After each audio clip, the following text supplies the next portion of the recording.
ले चल अपनी अवध बिहारी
विनायकं प्रियां नित्यं तां च स्वस्तिं ब्रुवन्तु नः हस्ते अक्षतपुष्पाण्यादाय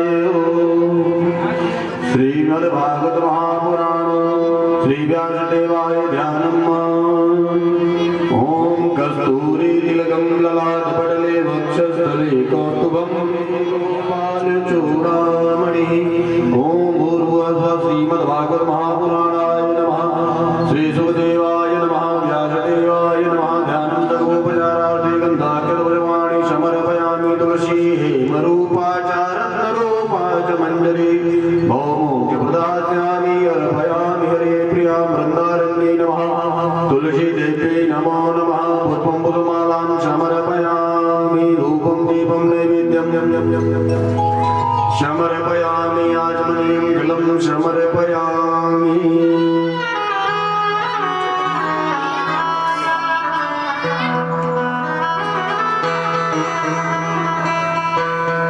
नमोस्तु देव्याय विशालबुद्धे फुल्लारविन्दं यदपत्रनेत्रं तेन त्वया भारततयेन पूर्णः प्रज्वालितो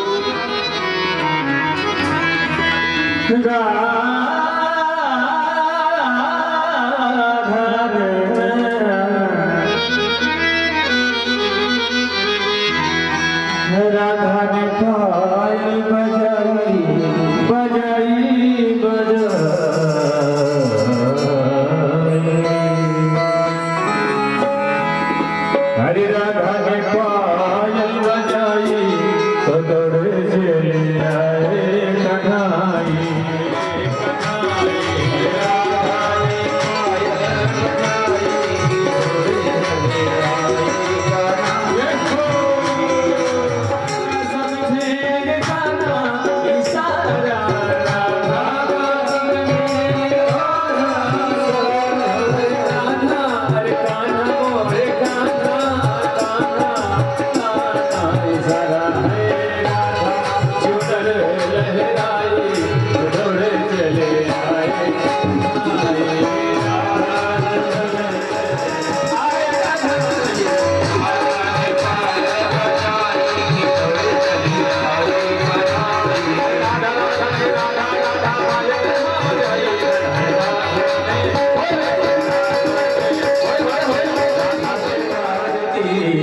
पापियों को पाप से तारती है आरती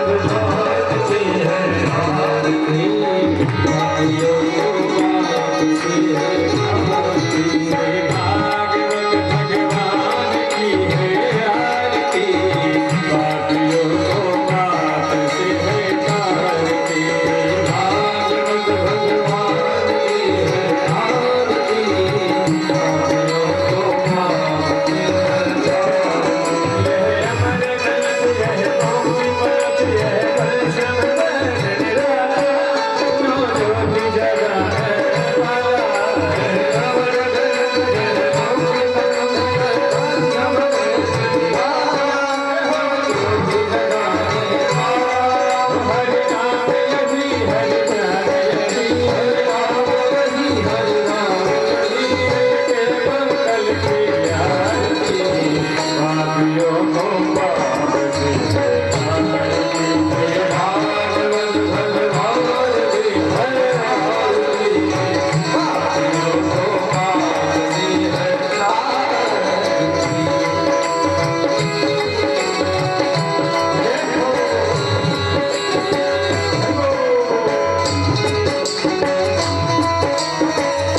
आरती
कृष्णाय वासुदेवाय हरे परमात्मने प्रणतकेशनाशाय गोविंदाय नमो नमः। प्रातः नमस्कारान् समर्पयामि। बोलिए श्री बांके बिहारी लाल की, श्रीमद् भागवत महापुराण की जय। जय श्री राधे, जय जय श्री राधे, जय जय श्री राधे।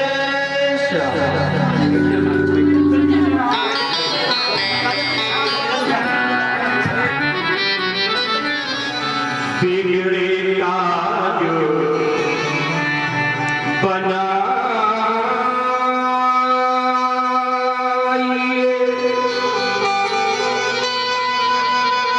पन कर कृपा निधान, बार बार वंदन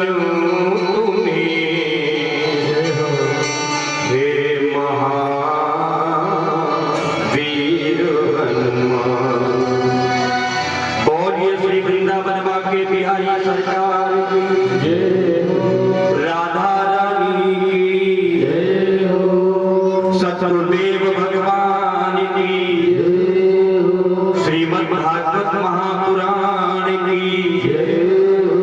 जय जय श्री राधे।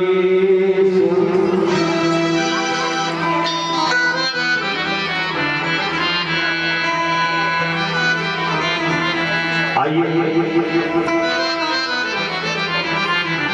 नित्य की भांति मनवाड़ी धर्म के द्वारा अपने अंतःकरणों को अंतःकरणों को पवित्र करने एवं समीप वातावरण की शुद्धि के लिए एवं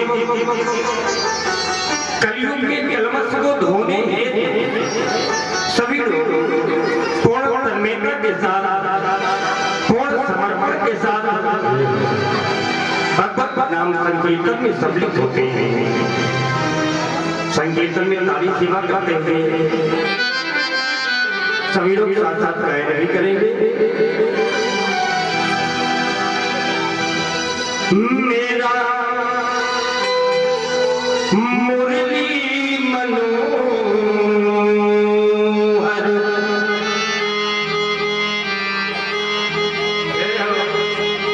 मेरा मुरली मनोहर नंदलाला जय हो। मेरा मुरली मनोहर नंदलाला, भज भज गोविंद गोविंद गोवाला, भज गोविंद गोविंद गोवाला, गोविंद गोविंद गोवाला। मेरा मुरली मनोहर नंदलाला, मेरा मुरली मनोहर नंदलाला।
सुनी गाइए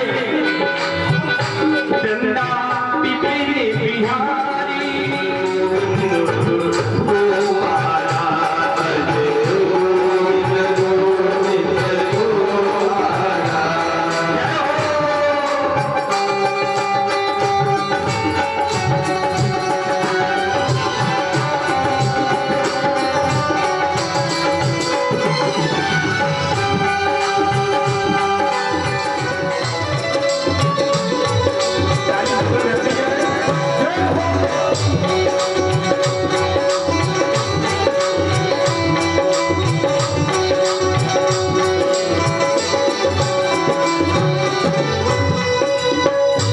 यमुना पुली बिहारी नंदलाला यमुना पुली बिहारी नंदलाला मेरा मदन मुरारी नंदलाला मेरा मदन मुरारी नंदलाला गोविंद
वैष्णव संतों का परम धर्म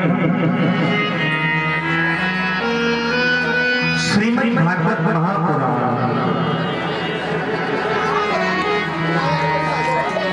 राधा रमण बाधा कुंज निकुंज स्वर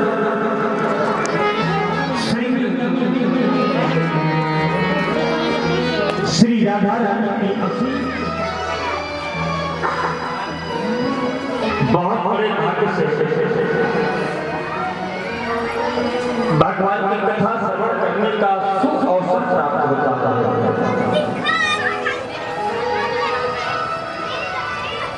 मेरे भाई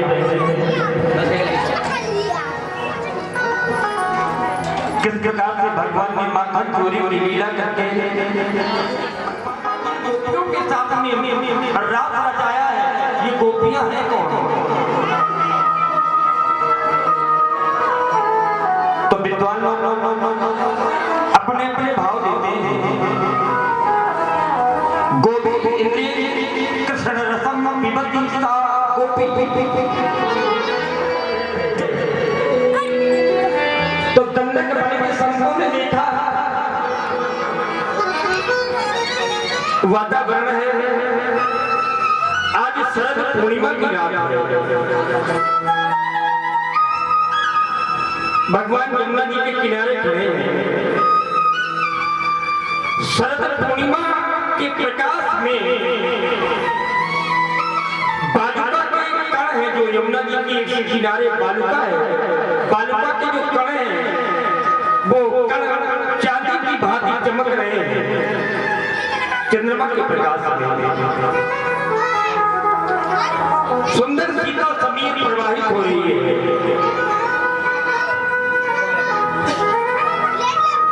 बड़ी सुंदर शीतल वायु प्रवाहित हो रही है। भगवान का मन हुआ कि इतना सुंदर वातावरण है तो कैसे वातावरण में हम बंसी का निनाद करते हैं। बंसी तो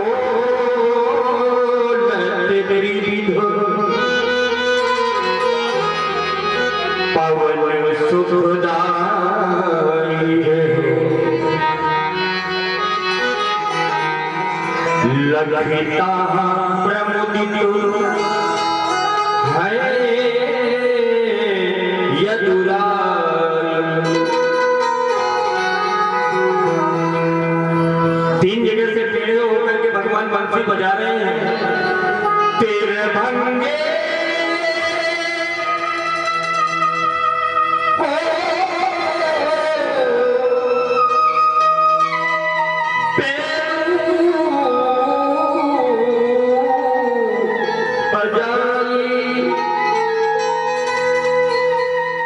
जब बेल बजाई तो सुन गोपी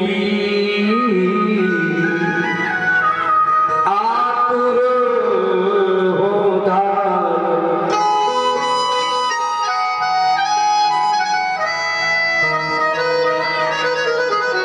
भगवान श्री कृष्ण ने जैसे ही बंसी बजाना प्रारंभ किया और उस बंसी की मधुर आवाज को जब ब्रज की गोपियों ने सुना तो जो गोपी जिस कार्य में व्यस्त थी उस कार्य को छोड़ करके जमुना के किनारे की ओर भगने लगी। क्यों? क्योंकि हर गोपी को ये लग रहा था कि भगवान श्री कृष्ण उस गोपी का व्यक्तिगत नाम लेने करके जमुना के किनारे बुला रहा है। जो गोपी जिस कार्य में व्यस्त थी अपना अपना कार्य छोड़ करके जमुना के किनारे की ओर भगने लगी। कोई गोपी दूध दूध रही थी तो दूध दूहना छोड़कर दूध दूहने वाला पात्र वहीं फेंका और जमुना किनारे की ओर भगने लगी। कोई गोपी भोजन बना रही थी तो भोजन बनाना छोड़ करके चूल्हा फूंक रही थी, चूल्हा फूंकना छोड़ करके भगने लगी। कोई गोपी श्रृंगार कर रही थी, आंख में काजल लगा रही थी तो एक आंख में लगाया और एक में लगाया ही नहीं। कन्हैया बुला रहे हैं जमुना जी के किनारे, वो भी भगने लगी। एक गोपी ने जो नीचे पहना जाता है उसको ऊपर पहन लिया, ऊपर वाले को नीचे पहन लिया और कमर में बांधने वाले वस्त्र को गले में डाल दिया। लहंगा पहने उसी पर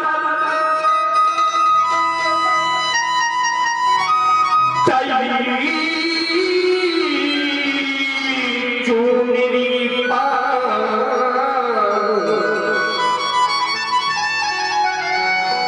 पतियनों रोके ना रुकी छोड़ चली घर बार। गोपियों के पतियों ने रोकने का प्रयास किया लेकिन पतियों को रोकने से रुकी नहीं, जमुना किनारे की ओर भगने लगी। एक गोपी के पति ने जबरदस्ती एक गोपी को पकड़ लिया और कमरे में बंद कर दिया, नहीं जाना तुम्हें कहीं। तो उस गोपी ने उसी कमरे में ही ध्यान लगा लिया।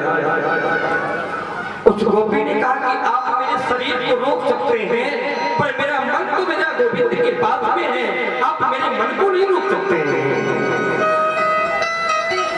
सारी की सारी गोपियां पहुंच गई जमुना जी के किनारे। रात्रि का समय है, शरद पूर्णिमा की रात है।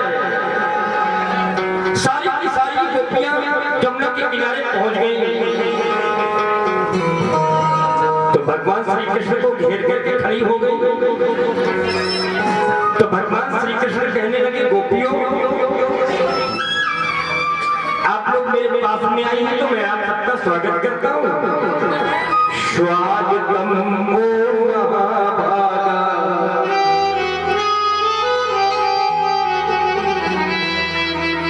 स्वागतम ओ महाभागा, प्रियम किम कर्माणि महा ब्रजस्यान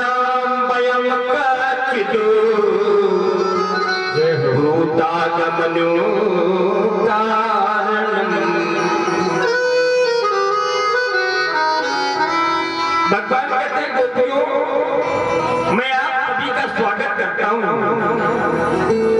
लेकिन रात्रि के समय अपने अपने घर को छोड़कर अपने अपने पतियों को, परिवार को छोड़ करके आप लोग रात्रि में यहाँ आई है, क्या ये उचित है?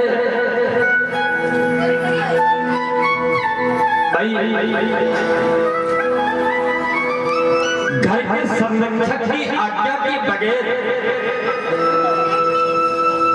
अगर नारी घर की देहरी के बाहर जाती है तो सम्मान नहीं मिल सकता। भगवान कहते तुम्हें यहाँ नहीं आना चाहिए, इसलिए ताते अभी जाओ पराई, आप लोग जितनी जल्दी हो सके यहाँ से जाओ अपने अपने घर, और रात में तुम्हें अकेले यहाँ आना भी नहीं चाहिए, और अगर आ गई हो तो यहाँ से जितनी जल्दी हो सके यहाँ से वापस चले जाओ। तो गोपियां कहती हैं, हे मन मन मन मन मन मन सब कुछ छोड़ करके आपके पास में आई और आप कहते हैं कि वापस चली जाओ। भगवान कहते हैं जो पतिव्रता पत्नी होती है उसका सब कुछ उसका पति होता है। आप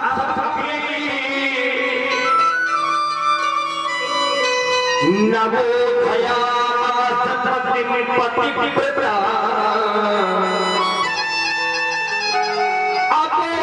अपोतानि प्रभंग संज्ञया उदासन चंदन परम शीतलम। इस श्लोक का अर्थ ये होता है, सुतम पतंतम प्रसमीक्ष भाव के एक पत्नी अपने पति की सेवा कर रही है। एक छोटा सा घर में बालक था जो चलना नहीं जानता था, घुटनों के बल चलता था। पत्नी अपने पति की सेवा कर रही थी, तो इतने में उनका छोटा सा बालक अग्नि की ओर जाने लगा जहां अग्नि जल रही थी। ध्यान दीजिएगा, पत्नी अपने पति की सेवा कर रही थी और वो जो छोटा सा बच्चा था तो पास में अग्नि जल रही थी, तो छोटा सा बेटा अग्नि की ओर जाने लगा। लेकिन पत्नी ने अपने पति की सेवा नहीं छोड़ा। पत्नी अपने पति की सेवा छोड़ रही थी तो पति पर धर्म ये भंग हो रहा। उस पत्नी ने सेवा नहीं छोड़ा, बच्चा गया और अग्नि में जाकर के गिर गया। लेकिन पति पर धर्म का इतना प्रभाव, खुदा चंदन परम शीतला, अग्नि शीतल हो गई। तो मेरे गोविंद कहते हैं गोपियों, पति पर धर्म बड़ी शक्ति होती है और तुम सब अपने अपने पतियों को छोड़ करके मेरे पास में आई हो, वो भी रात्रि का समय है, तुम वापस चल जाओ। तो गोपियां कहते हैं कन्हैया आपने दृष्टांत तो बड़ा सुंदर सुनाया, एक दृष्टांत हमारा भी सुनेंगे। एक गोपी कहती है आपको निर्णय भी करना है दृष्टांत सुनने के बाद। कन्हैया कहते हैं हाँ सुनाओ क्या बात है। तो एक गोपी कहती है कि एक गोपी थी, उसका पति परदेश गया था नौकरी करने के लिए। तो जब पति परदेश चला गया तो पति का चित्र सामने रख करके, फोटो सामने रख करके वो पत्नी प्रतिदिन पूजा किया करती थी पति की चित्र की। एक दिन की बात है, वो पत्नी अपने पति के चित्र की पूजा कर रही थी कि उतने में उसका पति आ जाता है और दरवाजे की जंजीर बजाता है, दरवाजा खोलो देखो मैं आ गया।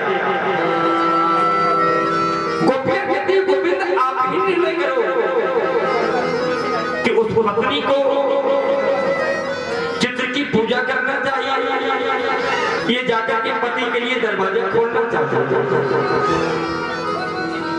तो मेरे कन्हैया कहते हैं कि जब उसका वास्तविक पति आ गया है तो पूजा छोड़ करके पति के लिए दरवाजा खोलना चाहिए।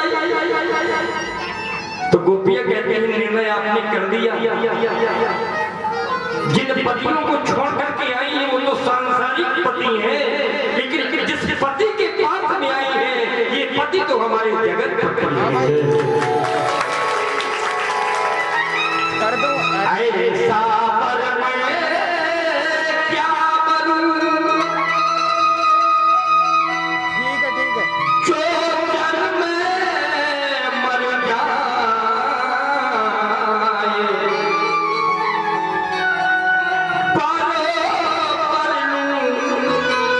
गोपाल तो मेरी चूड़ियां अमर हुईया, मेरी चूड़ियां अमर हुईया।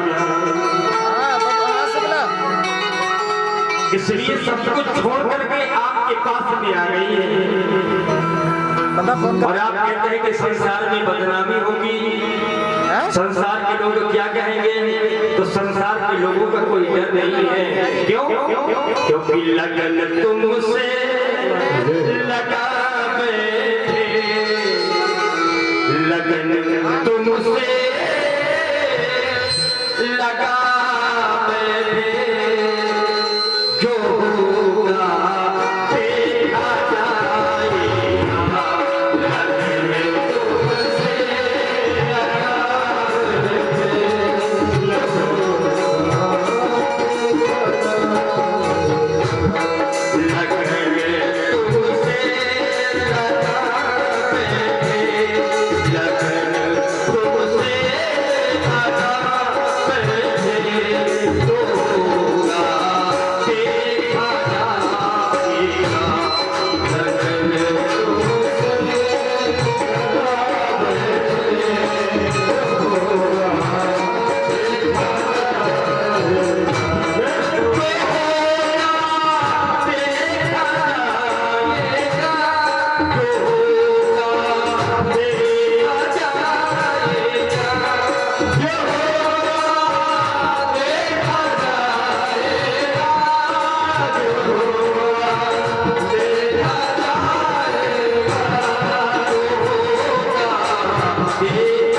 रास बिहारी भगवान की। गोपियां कहती हैं अब हम वापस जाने वाली नहीं है, अब तो सब कुछ छोड़ करके तुम्हारे पास में आ गई है।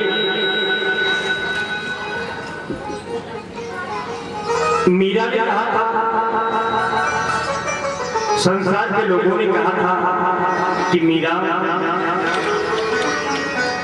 जिससे हम बाजार जाते हैं, कोई गला खरीदते हैं तो घड़े को पहले ठोक बजा करके देख लेते हैं कहीं टूटा फूटा तो नहीं है, अच्छी तरह से बोल रहा है कि नहीं बोल रहा है। तो भगवान कहते हैं कि तुम्हारी परीक्षा ले रहा था और परीक्षा में तुम सब उत्तीर्ण हो गई हो। भगवान ने कहा गोपियों चलो रात प्रारंभ करते हैं। तो भगवान गोपियों के बीच में खड़े हैं, चारों ओर से गोपियां खड़ी हैं। भगवान ने उस समय अपने अनंत रूप बना लिए। हर गोपी का अपना व्यक्तिगत एक कृष्ण है, हर गोपी का अपना कृष्ण है। हजारों की संख्या में गोपियां हैं, हजारों की संख्या में कृष्ण है। और गोपियों के बीच में भगवान दाता थैया थिरकना प्रारंभ कर दिया। गोपियों के साथ में भगवान नाचने लगे। कल्पना करिए कितना सुंदर वातावरण रहा होगा, कैसे भगवान गोपियों के बीच में नाच रहे होंगे। गोपियों के साथ में भगवान नाच रहे हैं तो नाचते गोपियों को मन में अभिमान जागा और भगवान से कुछ भी छिपा नहीं है, क्योंकि भगवान के लिए कहा गया है सो तुम जानो अंतर्याम पूर्व मोर मनोरथ स्वामी। गोपियों को अभिमान आ गया कि संसार को नचाने वाले आज हमारे साथ में नाच रहे हैं। अच्छा क्यों नाच रहे हैं? तो अभिमान इस बात का आया कि ये क्यों नाच रहे हैं, इसलिए नाच रहे हैं कि हम इतनी सुंदर, हम इतनी सुंदर न होती तो ये जगत को नचाने वाले घनश्याम हमारे साथ में नाचते नहीं। भगवान गोपियों की मन की बात को जान गए, अभिमान को समझ गए, तो सारी गोपियों को छोड़ करके, सारी गोपियों को अभिमान हुआ लेकिन एक गोपी को मान हुआ। जिस गोपी को मान हुआ राधा जी का नाम नहीं है, लेकिन यही वो प्रसंग है जहां सांकेतिक रूप में आया है। कभी चिल्लाते हैं कभी बोलते हैं। यही वो प्रसंग है महाराज का जहां पर सांकेतिक रूप में आया है। श्लोक क्या है? अनया राधितो नूनम भगवान हरिश्वर। श्लोक है आराधितो नूनम। लेकिन अगर इसका विग्रह किया जाएगा तो अनया राधितो नूनम, तो यहीं पर एक सांकेतिक रूप में राधा जी का नाम आया है। श्रीमद् भागवत में कहीं भी राधा जी का नाम नहीं। भगवान राधा रानी को मान हुआ। राधा रानी ये सोच रही है कि मेरा कितना बड़ा सौभाग्य है कि जगत को नचाने वाले आज मेरे साथ में नाचा है। शेष गोपियों को अभिमान हुआ कि हम इतनी सुंदर हैं तब नाच रहे हैं। तो भगवान ने सभी गोपियों को छोड़ा और केवल राधा रानी को अपने साथ में लेकर के भगवान गोपियों के बीच से अदृश्य हो गए। बोलिए रास बिहारी भगवान की जय।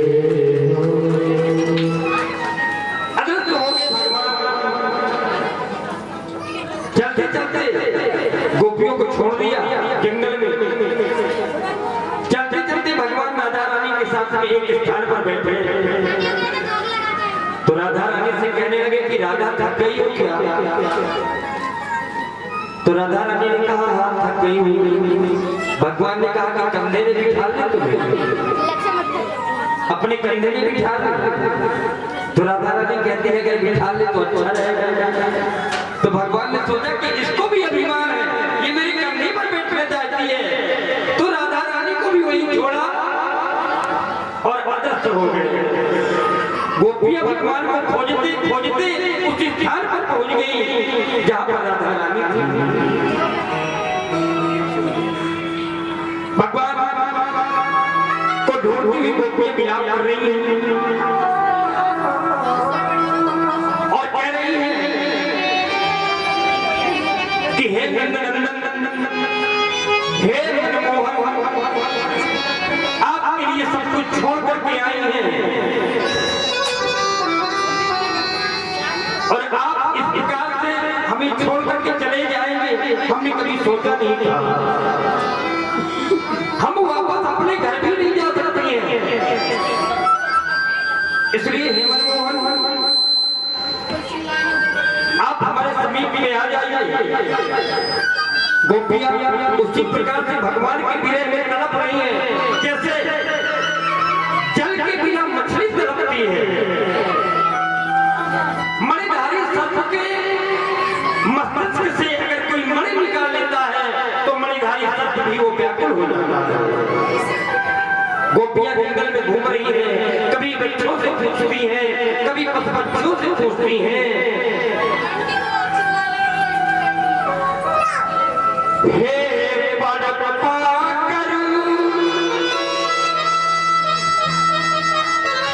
कभी बरगद से पूछ रही है, कभी पाकर से पूछ रही है, कभी पीपल से पूछ रही है, आपने हमारे मनमोहन को देखा है क्या?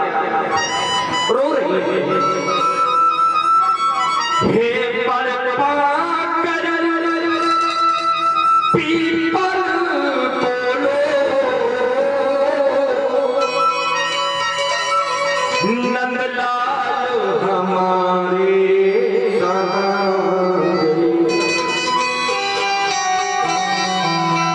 हे करणी हिरणी तुम ही कहो मुरलीधर मोहन का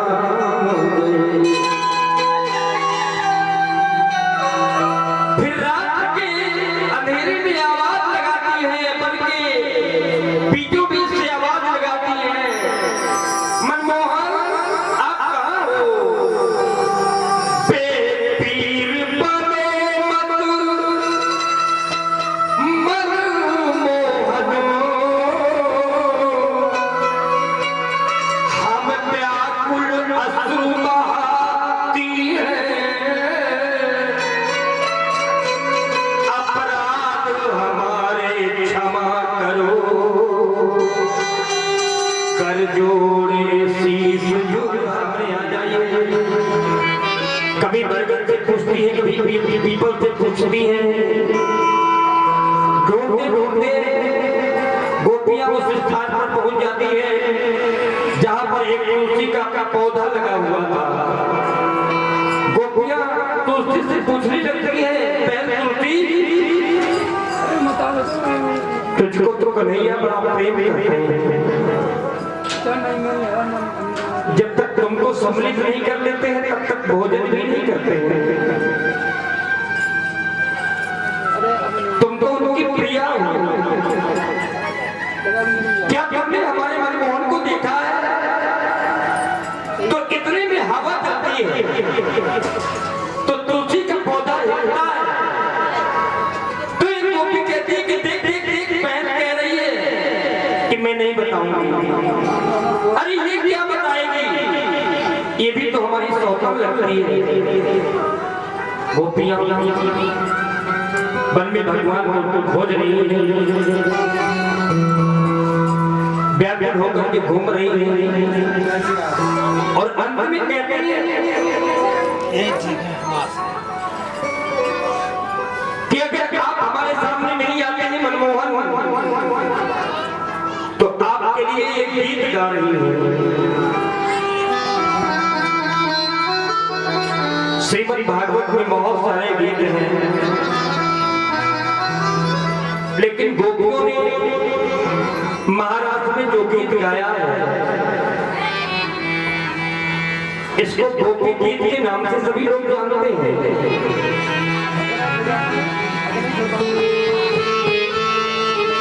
और ये गोपी गीत जो लोग श्रवण करते हैं या गाते हैं उनके जीवन में कर्म सब हो जाते हैं, समाप्त हो जाते हैं। तो आइए गोपियों ने जो गीत गाया है जिसे गोपी गीत कहते हैं। जयति तेधिगम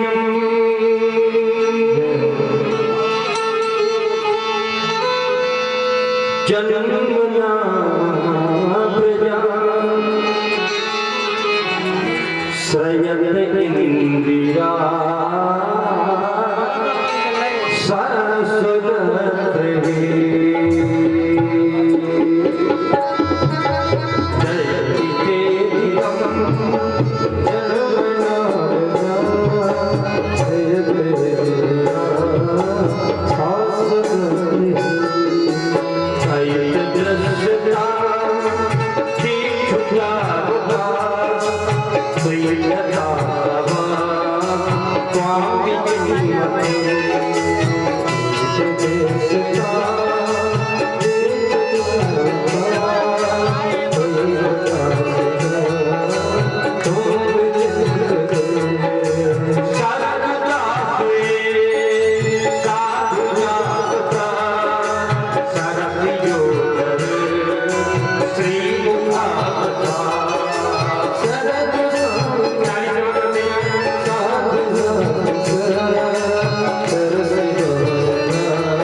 लक्ष्मी भी जो चंद्रा है वो अच्छा बातें तो आप बड़ी लंबी क्यों नहीं करते हैं कि सत धर्मान परिपरित्य मामेकं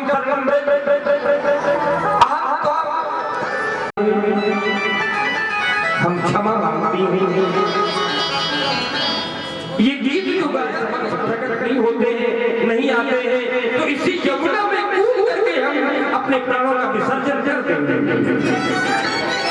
और जैसे ही गोपियों ने ऐसा कहा,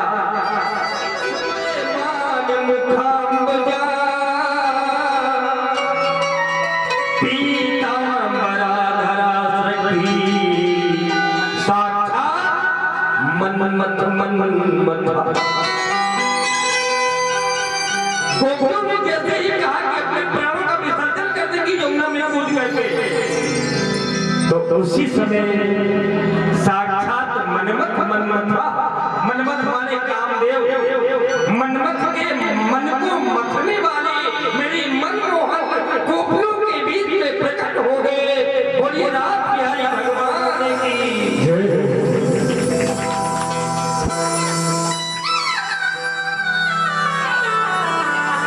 गोपियों की खुशी का कोई ठिकाना नहीं।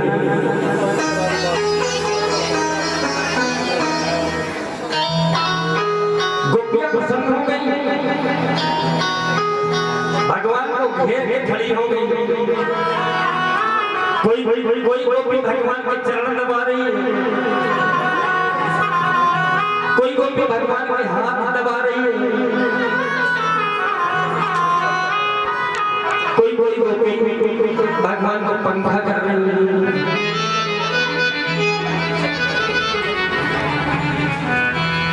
लेकिन एक सखी झाड़ियों के बीच में खड़ी थी और वहीं से टेढ़ी नजर से देख रही थी। और वो सखी थी विशाखा सखी, जो राधा रानी की अत्यंत निकट सखी थी, अत्यंत गोपी प्रिय थी राधा रानी को। तो झाड़ी के पास में खड़ी थी दूर और वहीं से भगवान को तिरछा देख रही थी। ऐसा लगता था जैसे खा जाएगी। बहुत नाराज थी। बताओ तो भगवान ने उस गोपी से कहा कि तुम वहां क्यों खड़ी हो, तुम इधर आओ। जाओ फिर। अरे बताओ, तुझे आवाज आ रही है। तो वो गोपी कहती है कि आप राधा जी को लेकर के चलेंगे, मुझको लेकर के क्यों नहीं गए? भाई 4:30 बजे में आऊंगा, 4:30 बजे। जिन नैनों के बाण से प्राण हरे, आज वो गोपी कहती है जिन नैनों के बाण से प्राण हरे, उन नैन को काहे चुरावत हो,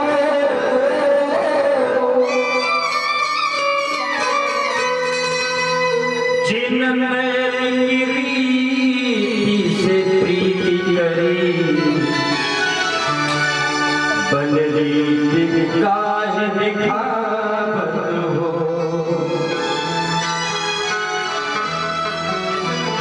हम जान गए जय हो तुम मेरे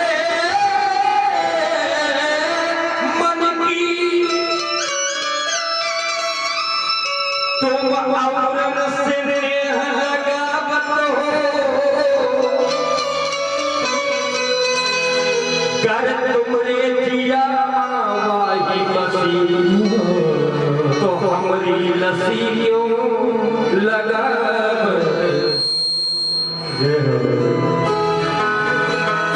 भगवान उसको बुलाते हैं और सिर में हाथ रखते हैं, हाथ फेरते कहते हैं इस तरह की बातें न करो, हम सबको बराबर प्रेम करते हैं। और सज्जनों, पुनः महाराज प्रारंभ हो जाता है।